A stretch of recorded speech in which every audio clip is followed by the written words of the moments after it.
My name is Cypher Morrison, and this is This Week in Car Audio. Tune in. This Week in Car Audio. Tune in. We'll be talking about bass, talking about chips, talking about rings. You ain't got them, zip your lip. You got a problem you haven't found, check your grounds. The show about to start. Tune in.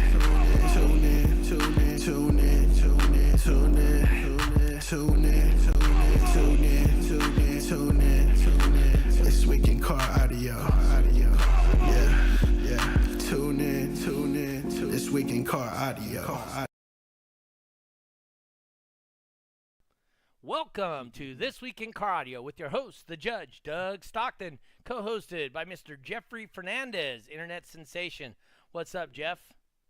Nothing much, Doug. How are you doing? Just fine. So you had a show this weekend. I saw it pop up on my feed. Yes, man. I'm still tired from the show yesterday. Yeah, it was good weather. We had quite a crowd, bunch of people. I think we had like about maybe 6 new competitors. Whoa. Probably like maybe 2 or 3 new to DB Drag who are, doing the other orgs. So that's a good thing. We had about 30 individual vehicles, I guess, competitors, and then about 50 entries. So it was, 50 entries. That's 50, a packed show for you guys. Yes, we had multiple competitors doing multiple classes, so that helped out a lot. And it was really fun. We had probably 2 possible new world records. Whoa. So you're getting ready for Autorama, it looks like, with that many kind of competitors. I guess I'm getting geared up for it. All right, I'm sharing off. Anything spectacular happen, whatnot, with your event that kind of stood out to you, other than the couple of people that potentially? If you follow, I guess, the events, you know that we kind of have a hardcore group of base racers and top dog competitors. And yesterday was no different. It was, down to the wire. It was, multiple ties, multiple time extensions, and how we announce these events when we're doing it. We're doing base race, and you have your particular style, and right. And I like to inform the audience. Okay, this competitor's doing this score, and we're in our second time extension. But it's kind of gotten to the point where it's like, man, just the suspense of not saying anything and just letting the cars and then the numbers do the talking. It was like wow. And then when people would bust out, you would hear this, and it was like, far be it for me to kind of ruin that moment by talking over it, but it just seemed like, wow, it just seemed like the tension was so much more thicker just being quiet and letting the cars do the talking. Really? Yeah, we had one competitor win her base race class as well as top dog, so she was a double winner. Would that be your wife? Yes, Ooh, it would. There we go. Jose Ramos checking in, along with Tiffany out of Bridgetown, Barbados. We're doing our worldwide thing again.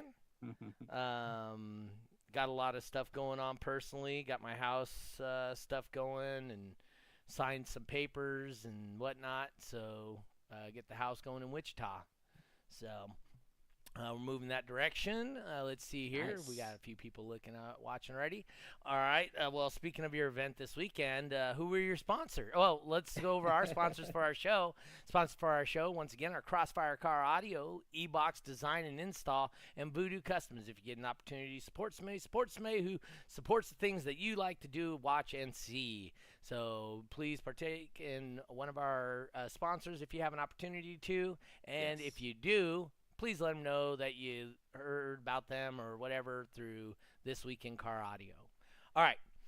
With that all being said, who sponsored your 3X? Because Crossfire, one of our sponsors, was one of your sponsors for that event. Yes. So Crossfire put on the show, provided the venue, and we had a couple people that upgraded the event to a multi-point event as well as add trophies to the awards.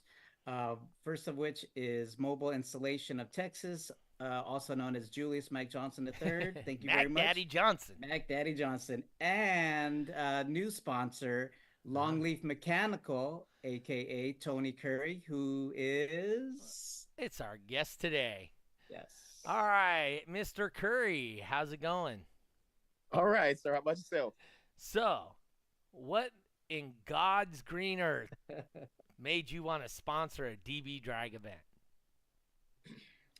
So, I've been competing for about a year now. April makes a year that I've been in competition.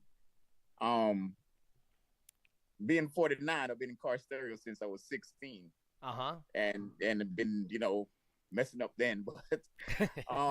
But this has been a year. I went up to the event to kind of pass out business cards for my other venture that I do, which is electrical of cars and diagnostic. And I so happened to be making noise in the parking lot, and one of the judges, I don't think it was Jeffrey, but it was another judge that was there that came up to me and said, "Hey, you want to enter the show?" And I'm like, "I don't have what everybody else out here have." And he said, "You'll be surprised."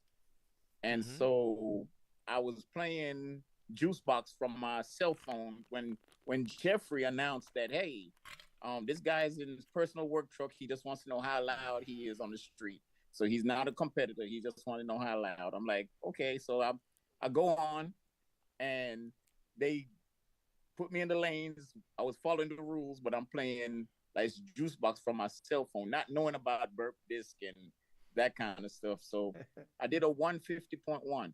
Oh, that's really good for a daily driver. Put me in second place. I wasn't going to keep that second place. But at the time, they had certificates. And I've been competing for a year now. I have a lot of certificates. And a lot of people are like, "Well, I would love the trophy," and so on and so forth. So I said, you know what? You want change, you got to be the change. So I said, let me sponsor the event. Got with Julius. And, I'm going to be doing more of them with trophies because it's an exciting show. It was an exciting show to see people with their first trophies yesterday. Yeah. Oh, there's Mr. Dryden on in there. We got Eric Hansen popping in. Speaking of which, so have you heard about the show we got coming up in a couple weeks out here in California? Autorama? I've heard of it, but I don't think I'm going to be making that trip. All right. I mean, Eric Hansen's coming out. Jeffrey's coming out. You want to see trophies? We're going to give away like 5-6 foot trophies at that event. I'm just saying. Oh, wow. I might have to check into that. It says 2 weeks. It is May 4th and 5th. Okay. It's all right. Yep. I'll probably drive up with Jeffrey. All right. We already got a question. Ethan X Mendez said, ask about Tony's Donuts. Is that like the kind you make in the parking lot? So I decided to treat everybody for the show. So me and my lady, we went half on it, and we bought donuts from Shipley's for everybody. But that had to be $200. I was a little bit under that, but it's hey. But the real reason is in visiting Crossfire to pick up audio equipment, they have the coffee machine and the snack room, but that's usually their snacks. Okay. Well, I think I've been up there several times eating donuts that belong to Ethan, and I said, okay, I'll pay you back. So yes, that was fun. Everybody enjoyed that. Oh yeah. It had to have been 8 dozen. So I was doing the math, and came out to like 90 plus 96. donuts, and yes, 96 donuts exactly. That was a bunch of donuts. And they all left. Oh, Yes, They they're all all left. gone. so Every last one left. so here in California, when I go get donuts, one donut's like $4. A dozen donuts is like $38. So for one dozen. Um, so my son and I were in Reno a couple months ago, and there's a donut shop that I've frequented since I was in middle school in Reno. And so we went by this donut shop and bought a couple of donuts. And my son was like, "Wait, these are like 1980 prices." So Eric Hansen just posted or texted me, said he's not going to come to Autorama. Can't afford it. Oh, He said that's a bummer, but he's going to obviously try again next year. And next year's Autorama may be my last show in California, as I was signed the papers for my house on Friday, and I'm moving in June of 25. So, wow. Congratulations on that. so He's gonna be coming out to us, Tony. I am. Oh, that's good. Gonna I'll be meeting what, him. like Wichita. 5-6 hours north in Wichita, Kansas. Eric says 6 hours north. So it's 6 about hours north. Yeah, so it says it's the same as when you were in SoCal and I was up here. Oh yeah. Same thing. Anyway, so that's awesome. You decided to step up, support your stuff that you enjoyed, and so instead of wanting change, you wanted to be the change. Be the change. Right, and that's a big deal. And people that can do that is Eric Hansen here with 6 hours ain't nothing. Anyway, and that's how the sport grows and gets better, right? I mean, Jeffrey was doing multi-point events at Crossfire just 2 years ago with like 8 cars, pretty much. 15 entries, 12 entries with 8 cars. And I mean, look what happened this weekend, 50 plus entries. Yeah. So, don't want the change, be the change. That's why I tell people all the time. We have people that come in here quite often into, they'll talk on our podcast in the chat and stuff is, oh, this was great, 5 years ago. It was awesome. DB Drag did this and that and this and that. And I tell people all the time at that point is, hey, real simple. If you enjoyed that part of like people brought barbecues to the DB Drag events, well, if that's what you liked, bring a damn barbecue. Hey, that Voodoo was Customs cool. was barbecuing yesterday. Oh, were they? Yeah, Fred was. But how was it? Oh, when we do these shows, we don't get a chance to, mingle. So No. I had to just smell it. So I have to ask Mr. Tony. So how was it? I don't. What had happened was. Oh, you don't eat meat. No, I only eat fish. Okay, pescatarian. As they say. Yes, pescatarian. Yes, sir. Yes, sir. Yep. So let's see. I'll be at your last Autorama, says Eric Hansen. I may just fly in and do them, as a one show.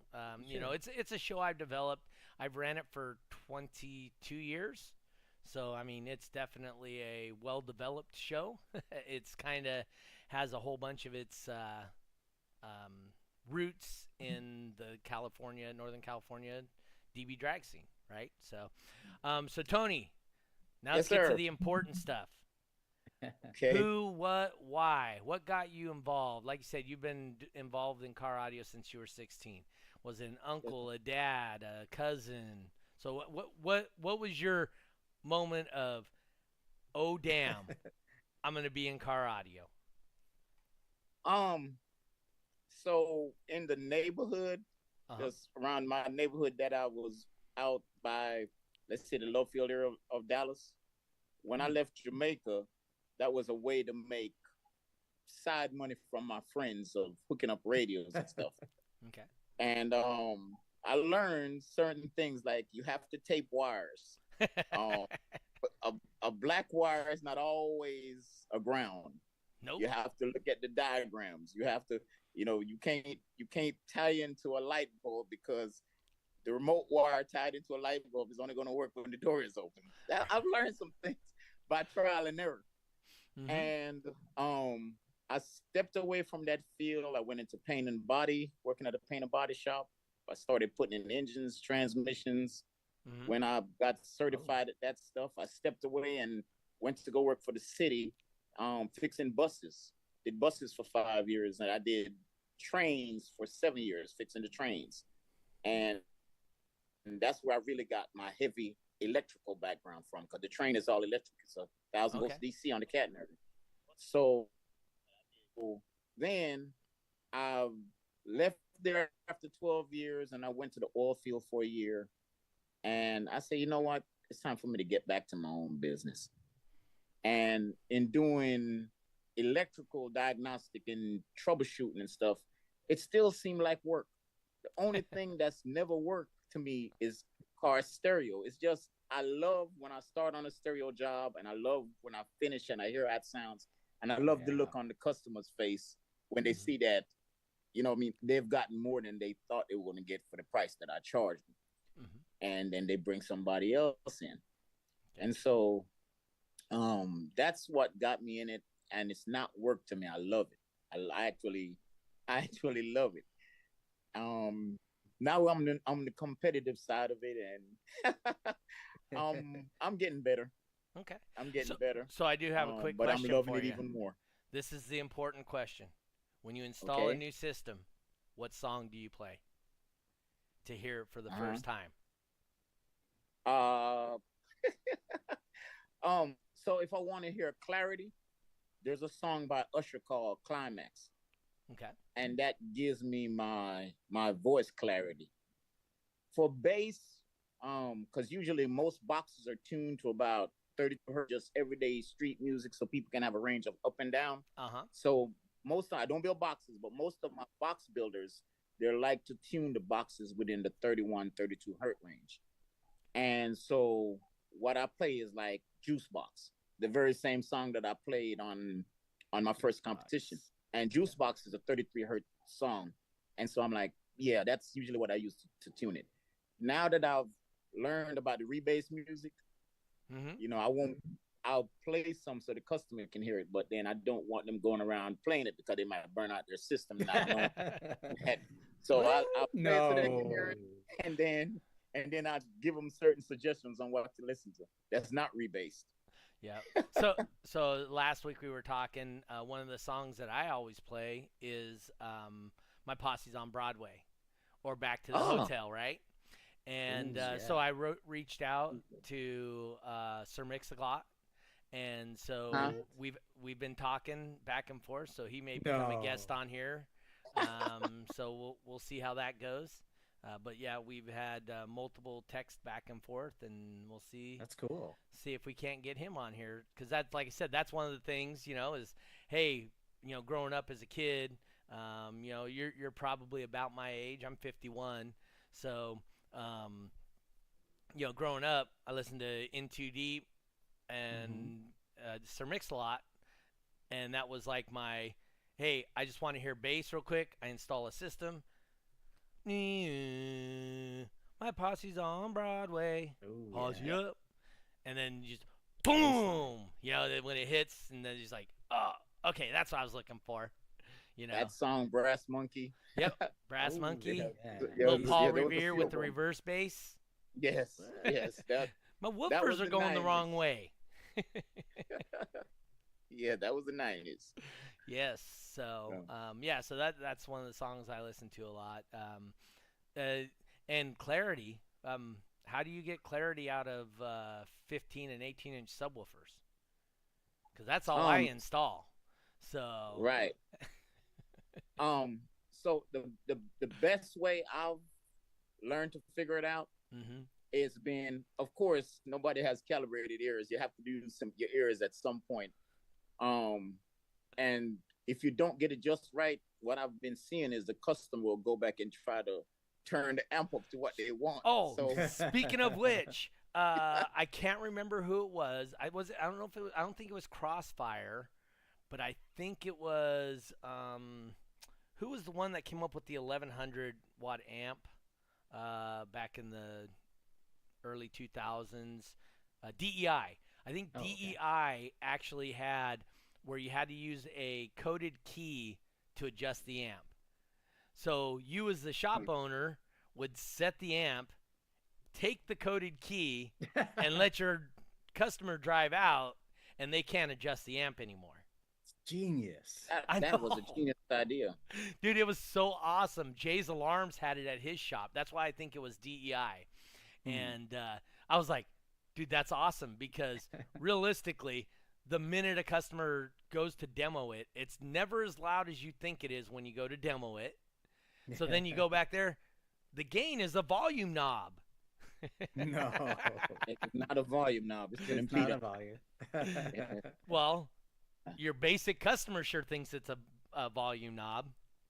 Yeah, so what I have done now, when I worked for the train system, when we would install the tires on the train, everything had to be torqued by precision, and so there was you had to mark it with torque putty. Right. So now when I do amps, I actually put a dot of torque putty where the seal is, like a seal. And if I come back and it's broken, I'm not, I will not, I'll kind of look at the customer and go, well, did you turn it up? No. Of course I didn't. I don't know what you're talking about. So yeah, I had to let them know, look, if I see this broken, your warranty is voided. But most people are pretty good because they're not trying to get it loud. Like I tell people, if you want it louder and it's at 100%, because it can be at 100% if the amp gain is at a quarter, let's just say. Right. You have a powerful radio. So if it's at 100%, I tell them, if you want it louder, time to buy more speakers and more amps. That's right. Because if you turn it up louder, all you're going to do is put it into a DC wave, and you're going to wind up clipping your speakers and blowing them. Yep. So, I know an amp company that sells some really good 8,000 watt amplifiers. And they're right there in Dallas Fort Worth area. And then they sell some speakers that might match up with that, and that'll get you a little bit louder. Yeah, I'm running that stuff in my vehicle right now. Tony knows. Yeah, I'm definitely running. Yeah, I eat their donuts all the time. He comes just for the donuts. That's right. I go to Crossfire for the donuts. Yeah. So who was it that turned you on to bass? Was there a kid in the neighborhood, or what was it? There was a guy, I think it was back in 1996. That's when the craze really were out. And I was still in the high school trying to get a job working at the little bazaars, hooking up stereo on the job program. And when I come home, because the bazaar stuff was never as good as real companies. That's where you get your Red Lines and your Crunch and stuff like that, Rockwood. Yes. And there was a guy that had I think they were Pioneer IMPPs that he had in his Cadillac, but he had those are pretty good. Across what's called an infinite baffle. I call it a wood across the back seat, but now I'm knowing the name is infinite baffle. Infinite baffle. And you know how to tune those now? By ear is how I used to tune it back today. Okay, so how you tune those is you add weight to the subwoofer. So if you put nickels, tape nickels to the back of your subwoofers, that's how you tune an infinite baffle. On the cone? Yes, on the cone itself. Oh, okay. Okay, on the cone. Did you know that, Jeffrey? Jeffrey's not an installer. I have no... But an infinite baffle, because of the design, Jose's in here, and he can attest to it. But because in Oakland, dude, everybody and their mother in 2000 had an infinite baffle. Really? Yeah. Oh, fuck, dude, everybody did. And but the thing is it's a leaky box, right? Because the trunk lid leaks. But there's so much volume in there. You need a lower FS to get it to get to the proper cue for the box, And to do that, you can tape nickels to the back of the cone, and you'll notice a considerable difference to the sub if you once you get the tuning right on them. Wow. Just saying. Yeah. So barely anyway. ever run anymore. Huh? Yeah, we barely ever run them anymore. People don't. Oh, really yeah. do that anymore. Everybody use boxes now. See, that's how old I am. I know how to tune an infinite baffle system. Yeah, I heard you say your age. You have about 2 years, but we're right there neck and neck. Yeah. So anyway, so there was a guy with an infinite baffle system, and then so how did that work out for you? What that got you? So they would come down the street, and I finally heard. I mean, they would be loud, but I finally heard like true bass, and it was a guy that had 212s and like a '93 Mitsubishi Eclipse. And he would come by and literally like shake the house. And I was just like, I don't know what he has. And when I finally met the guy and I was talking to him, there was a box called a trick box is what they used to call it back then, where you couldn't see the speaker. All you saw was a port on the side. And when you had to open the other side to put the speaker in and seal it. So it had a seal chamber and a so port fourth inside. order. Yeah, fourth order. I know the name of it now. But back then, we were just putting things in trick boxes, and we just were going to town with it. And, I mean, I can remember it like yesterday. If you really had money, you would run Punch or PPI or Autotech. Yeah. And if you were like the rest of us, you would have Pioneer and Legacy and Super Blues and Lanzar, Sherwood. There we go. Yeah. There it is. Yeah. So flea market brands, baby. Yeah, definitely. But Pyramid Phase 3. Come on. Yeah, that's how I started, man. Back in the '90s. So do you remember the song that you heard? I don't remember the song that I heard. So I remember mine. I want to say it was Brass Monkey. Okay. So, yeah, that was because there weren't too many songs. Two Live Crew had some good songs also that were bassish, but it was mostly everybody playing, like you said, Paul Revere and Sir Mix-a-Lot. Right. So for me, I've told this story on here before. I walked out the door of this stereo shop when I was 15, and a guy was demoing his truck with 8 Godfather M&M 15s and 8 Zeus amps in Reno. It's called Nevada Auto Sound. It still exists. And I walked out the door, and he was playing Like a Prayer by Madonna. It had that big old long interlude. What? And then as soon as that first bass note hit, it was like I was opening the door, and bam, hit me. I was like, oh, that was awesome. What the hell was that? And, dude, I was hooked. Had to buy. I bought me some M&M Godfather subwoofers next week. I started with some flea market stuff, some Pyramid Phase 3 6s. I was like, dude, this ain't what I heard. And next thing you know, dude, I'm doing my thing, and I was able to come up on a pair of M&M Godfather 15s, a pair of M&M Godfather 12s, a Punch 150, a Hyphonics 150, and a Hyphonics 100-watt amp, all in a Trans Am. Took out the back seats, built me a sealed 215s facing up, 212s facing forward, because the 12s were for the high bass and the 15s were for the low bass, because I didn't know any better at the time, right? So the 15s are for the really low bass, and that's why they had to face up. And then for the voice bass, that was the 12s, because different subwoofers meant different bass. Now that I'm older and I know much more about car audio, I can make a 12 respond to the same bass that I could make an 18 respond to nowadays. But back then, I didn't know that. I just knew smaller speakers, higher frequencies, bigger speakers, lower frequencies. That's it. Yes. So and then I learned about batteries. My battery went dead in my car. Weird. 600 CCA battery just freaking died on those amps, right?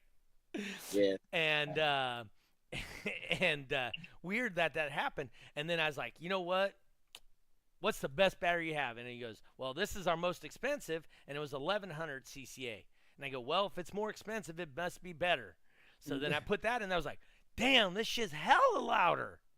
And then I started learning about, it takes power to make power, and all of a sudden now I had 1100 CCAs instead of 560 CCAs.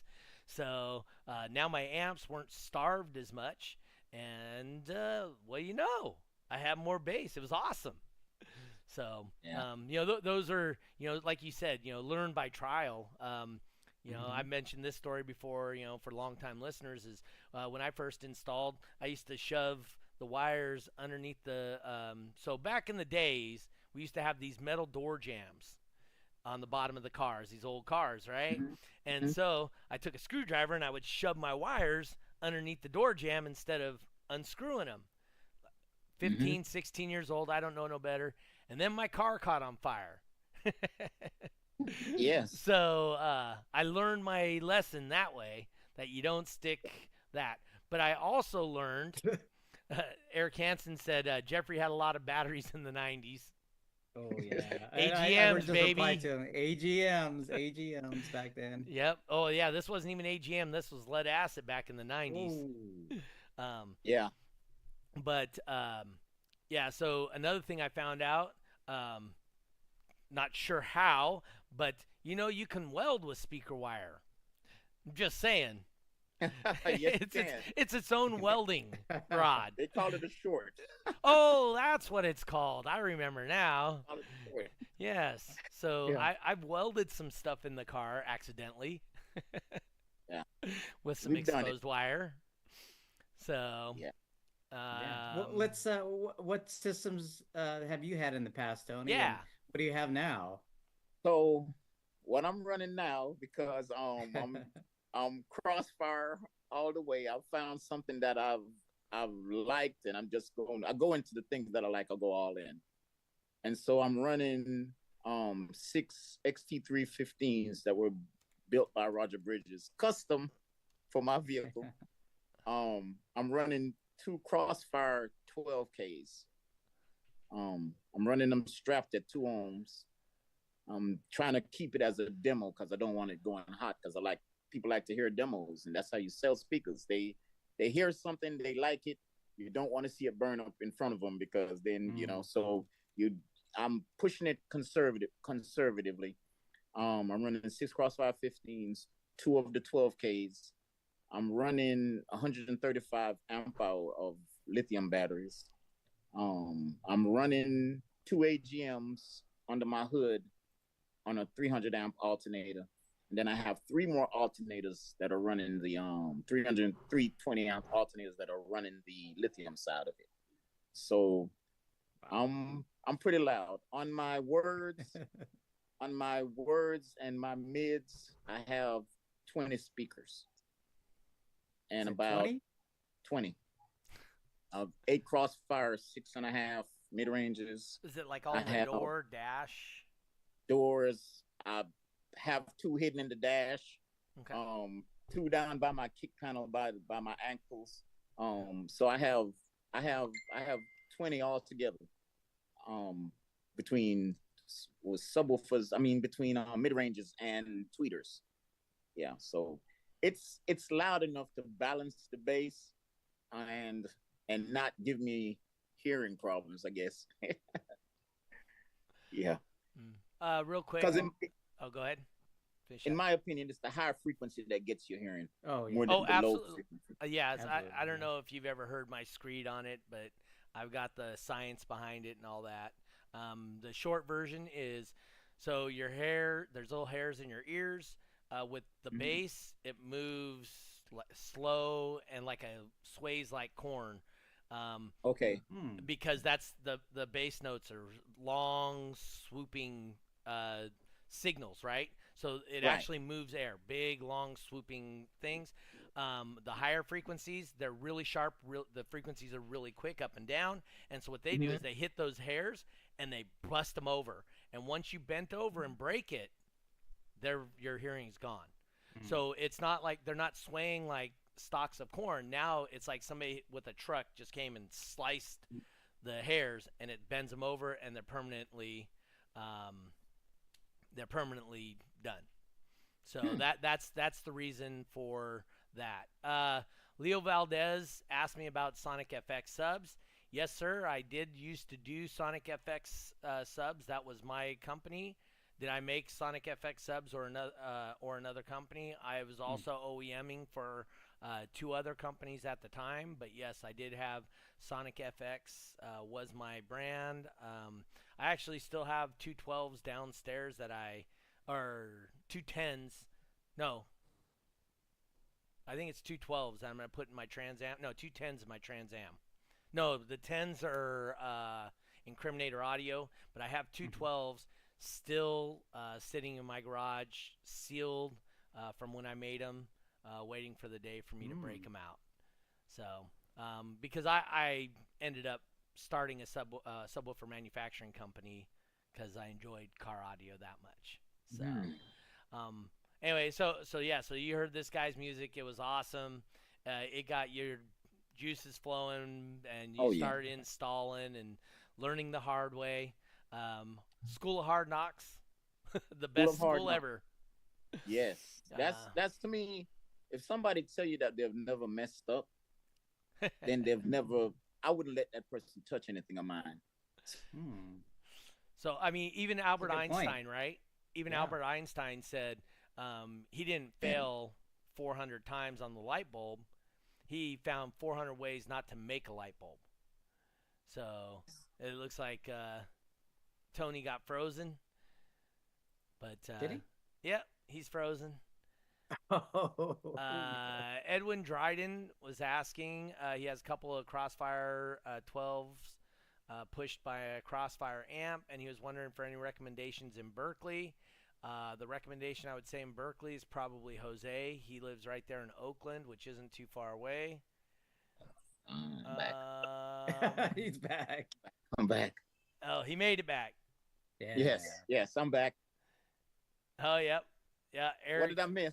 Oh, nothing. We were just talking about how I had the subwoofer company, and he was asking about it, my Sonic FX subs, and I still have some left over.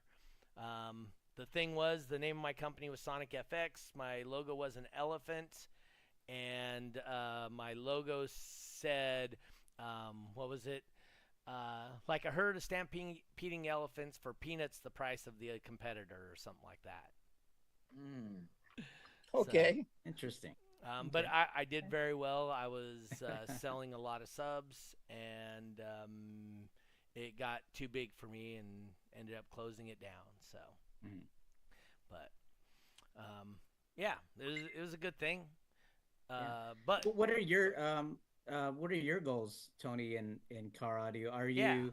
I know. I think there isn't really so much as an end goal, but just maybe what do you hope to achieve or accomplish? So, like when I met you the day last year, the first day I met you, I was riding down the street in the 150s. Okay. And matter of fact, it was actually a 151 because I came back the next week and you gave me the disc that everybody used, and I really did the right burp. And with changing nothing, I was at a 151. And so, and I was one of the loud ones on the street then. Now, I hear people that think that they're loud, especially after coming to the competition. And I would see people go to the shops, the local shops, and they will leave out of there spending good money. And when they see me at the light, you know, I pull up behind them and I'm shaking their mirror, even though the music is on. And then they will do the maneuvers to let me pass them so they can stop me and say, man, what do you have in there? And so what I want to do is, in the southern sector where I live, I want to go ahead and introduce them to this Crossfire. Because not a lot of people down here are actually running it. And until I came up to the show on this side of town, where I'm at south of 35, I don't know many people that actually have it, or even, you know. So there are a couple people, but those people are also coming to the show. So yeah. I want to demo for people and let them, you know, even I was watching your show last week with JP, and I know that's a part of how he got his start. He went around and showcased his vehicle. People heard it, built up camaraderie, and then they go, okay, This is a guy that, you know, we know the stuff that he's running is legitimate because we hear it. The proof is in the pudding. So yeah, that's what I'm trying to accomplish. Is some sales of the product that I use. I mean, at some point, you have to start showing it and selling it. Yep. Yes. Speaking of camaraderie and whatnot, so since you've started becoming in the competition thing, is it like a group of people that you've kind of gravitated to, kind of found like-minded people? What was your outside perception to what it is now, when you showed up to the show type thing?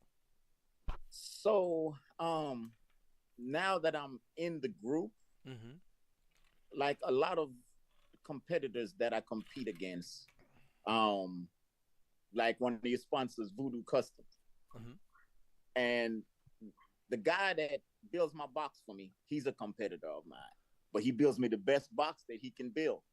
And with Fred, whenever I have a chance, I'm going to send him some work also, because even though we're competitors, it don't mean that we have to be enemies. This field is one of the most, there's a lot of camaraderie. Yeah. I was getting ready to do a base race. I'd never done it. And Fred is over there telling me, okay, you got to start out high so that you can, and even the first day that I competed, the guy that I competed against, he was trying to show me, that was Josh Fox. He was trying to show me what to do to beat him. And mind you, he only beat me by 0.1, by 1/10. He was showing me what I needed to do to beat him, but I wasn't really interested because I was just trying to see what my numbers were. So I didn't want to even go back up and try again. But he had already given me the tips on what to do to actually even beat him. So in this sport, because that's what it really is, in this sport, what I noticed is your competitor will try to make you better. And then when they make you better and you beat them, they're going to come back next week and beat you anyway. So that's what I love about this sport, man. It's just like nobody is holding grudges. Yeah. Nope. Makes them better. Ethan Mendez says, we are Tony's people now. So. Yes, he is. What does that mean? Huh? What does that mean exactly? We are Tony's people now. It just means I can just come up to Crossfire, take anything I want, walk out, and just go out. No money needed. Hello, Grapevine PD. No, like I said, and somebody new to competing and showing up at a show, a lot of times they feel intimidated, right? I mean, did you feel intimidated? Yes. I mean, you see these cars, you're loud, they're loud, but they're competing and you're not. So a lot of times outsider feels intimidated. Is that?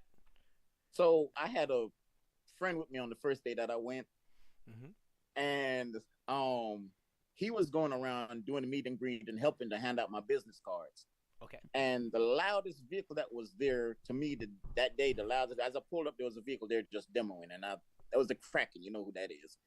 And so, and Nash. So when Glenn went over to Ben, Ben was saying, I don't know, that truck over there is pretty loud, and he was referring to my vehicle. And at the time, I had 415s, and I had two 8,000 watt amps, and I was only on 2 alternators. And hearing that from somebody like Ben, like these guys have the serious stuff. And I was just like, well, maybe there is a chance. And then Glenn was saying, go ahead and compete, Tony. Go ahead, get in. I'll pay for it. I'm like, it's not paying for it. It's just that I don't think I have a chance, and I just don't want to look like a fool. But when I got in, and I got in a second place, I wasn't going to wear that. I mean, that's what actually let me know that, okay, here's a challenge accepted. I'm going to go ahead and I'm going to and so now I've only been in it for a year, and I'm trying to get the people that I installed for, I'm trying to get all of them to enter. And I tell them, hey, just get one trophy. Just get something that you can show your kid that, hey, when I was your age, this is what I did, and so on and so forth. You might like it. If not, you have a trophy to show for the money that you've put into your vehicle to get it sounding the way it sounds. So I'm trying to get more people in it.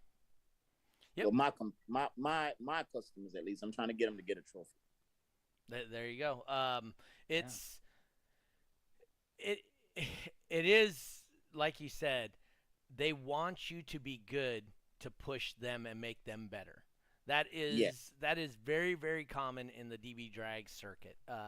Doesn't matter where you are in the country, whatnot. I mean, we go against the Tennessee base racers, right, on the internet, and their whole thing is they want to go against us because they want to be better, and they want to go against the best in our area, so against the best in their area, and hey, let's see who's best. Let's make this a preview for World Finals, right?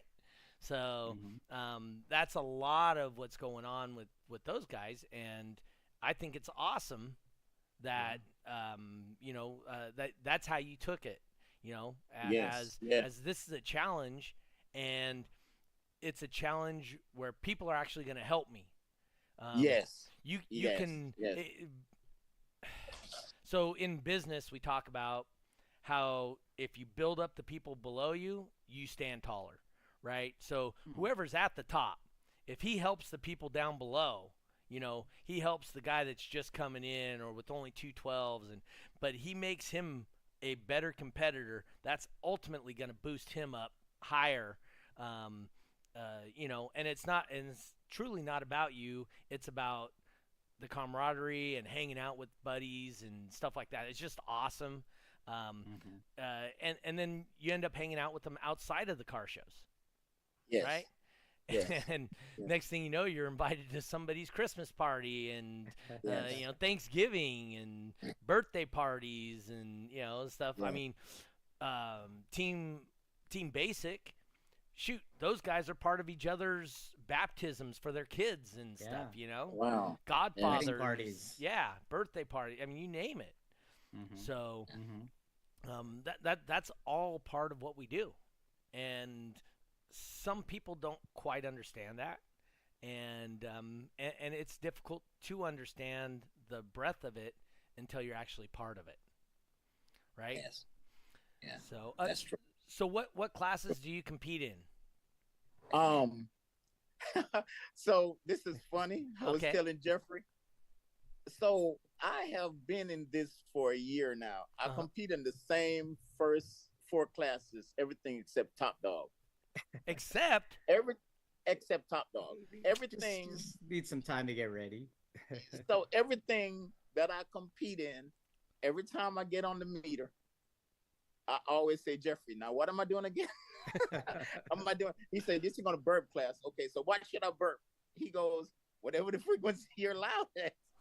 Because every time I get up in the lanes, it's like an extra sketch. It's like that bass note that I turned on right before I came in the lane, it made me forget everything or what I'm supposed to do. But it's always a little bit of nervousness, because at any time you're up there, something might be new equipment. An amp might go into protection because you started it up while it was at full tilt. And then you're looking at the knob going, man, I don't know what happened. And then you're here ready, set, go. I wasn't ready, but yeah, I compete in pretty much everything but Top Dog, which is Cyclone, DB drag, and what class in DB drag? Jeffrey, what are those? Jeffrey, you know them by the top of your head. What are they? Oh yeah, so Tony competes in DB drag, base race, cyclone, and freestyle. What would you say is your favorite, Tony? What format? Is it like a burp class? Is it the music class? Freestyle, the music class. Freestyle. Here's why. Music classes.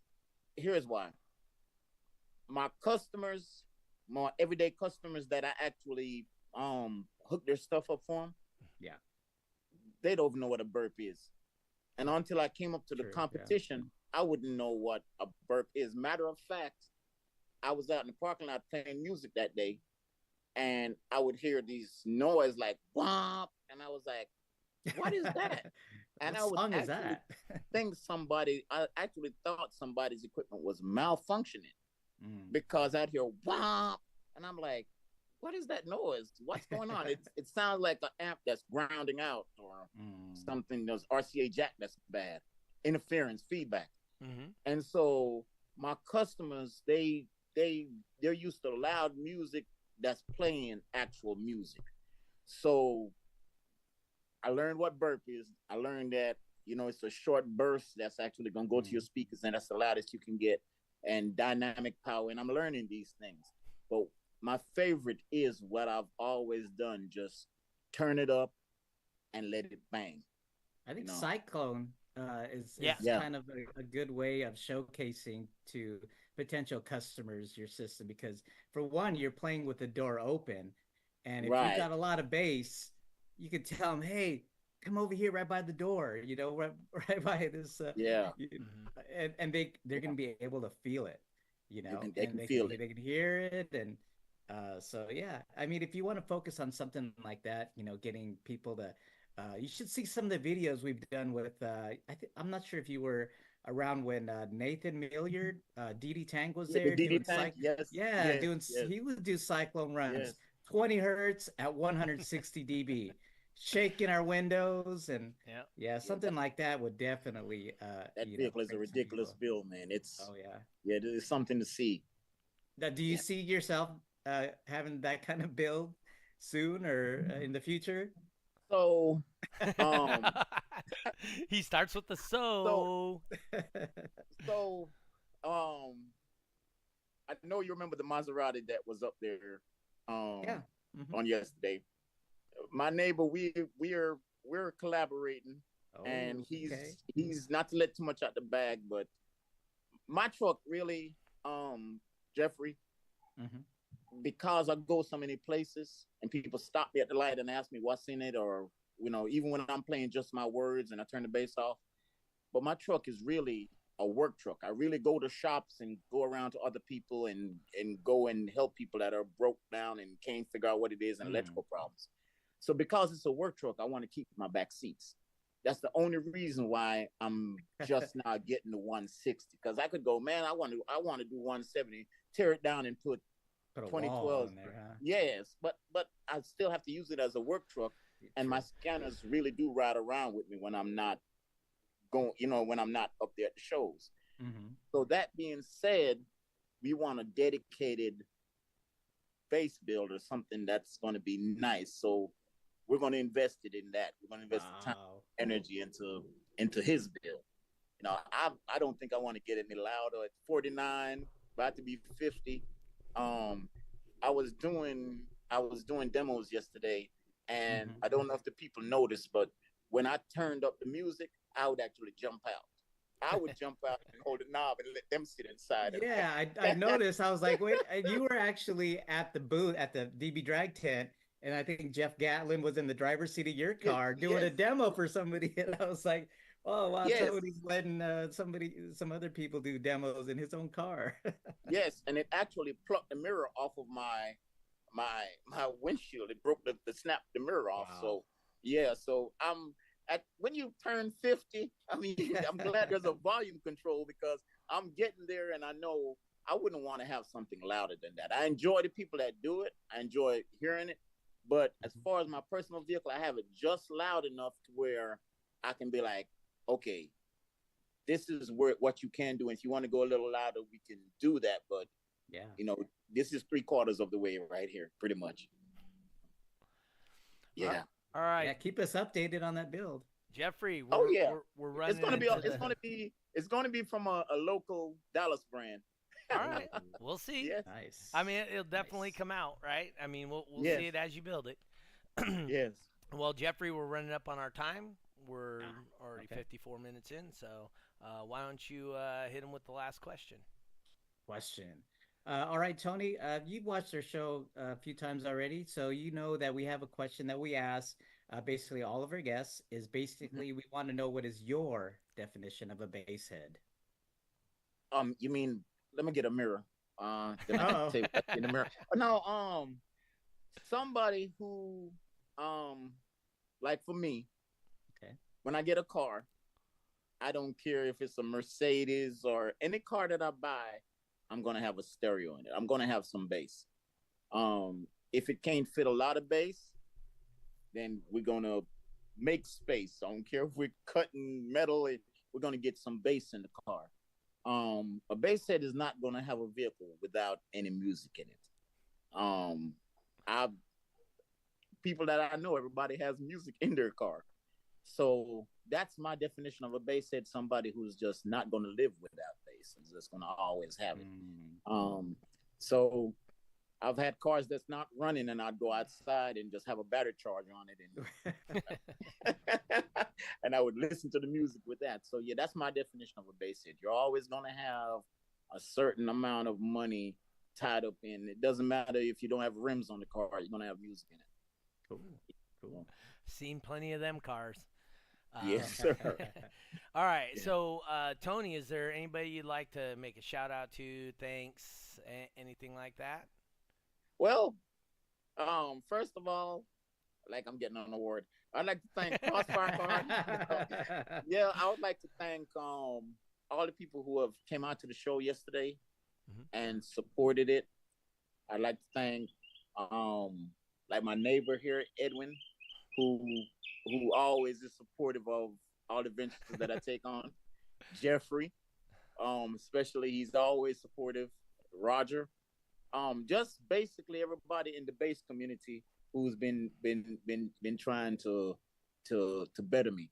And I have to thank my right hand person, Sue. She's always there with her pink chair, just always supportive. Yeah. And I'm getting a bill ready so she can actually get on the line and take some trophies. So we're getting some for her too. Some she's competition for Dana, huh? Uh-oh. Yeah, probably. Okay. So if people wanted to see your stuff, follow your bills, whatnot, where would they catch you? Just on Facebook, Longleaf Mechanical on Facebook.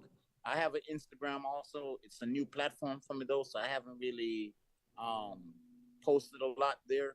Most of the stuff that I have is like on Facebook. Longleaf Mechanical, LLC. All right. Jeffrey, final thoughts, stuff behind you, all that stuff. Yeah, so I guess maybe a quick final thought of the show yesterday. You know, like we said, there was just like a lot of people there. Maybe it's the weather, you know, coming back around, springtime, summertime's coming around. We're gonna get more crowds and everything like that. Everyone had a really good positive attitude about things. I think there might have been like one cop car cruise by, but that's because I think Tony brought donuts and they probably followed him from the donut shop and was wanting some donuts. So anytime the cops don't show up is a good time, you know, as far as having the show. But I'm so ready to do this again next month. As you can see over my shoulder here, Saturday, May 18th, it's going to be another Triple Point event at Crossfire Car Audio headquarters, Grapevine, Texas. It's the De Los Santos Memorial Car Audio Show. And Steve De Los Santos was at the show yesterday. And man, the things he wants to bring to the show next month, he's already got food trucks lined up. He wants to have multiple organizations there. And I'm like, you know, me and Roger are like, whoa, we gotta like think about logistics. You know, we're gonna put this person here, you know, over there. So yeah, he's just, you know, just really enthusiastic. He can't wait for the show to happen. And yeah, if you need more details, definitely check out dbdragracing.com, the calendar, as well as the Facebook event page for the show. We're gonna have up-to-date information. We're gonna list, you know, all the food trucks and the other organizations that are going to be there as well. But yeah, can't wait for wait to do it again. And for me, Autorama coming up only a couple weeks away. Big deal, you know, we're going to get all that stuff. I need to get the information online. I'm planning on doing that tomorrow. I was making some changes to the series for the week or for the season.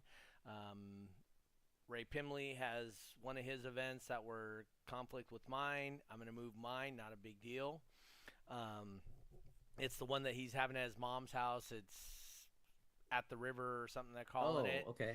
So You know what? That's something he put together. So, I'll move one of my dates for that. Not a big deal.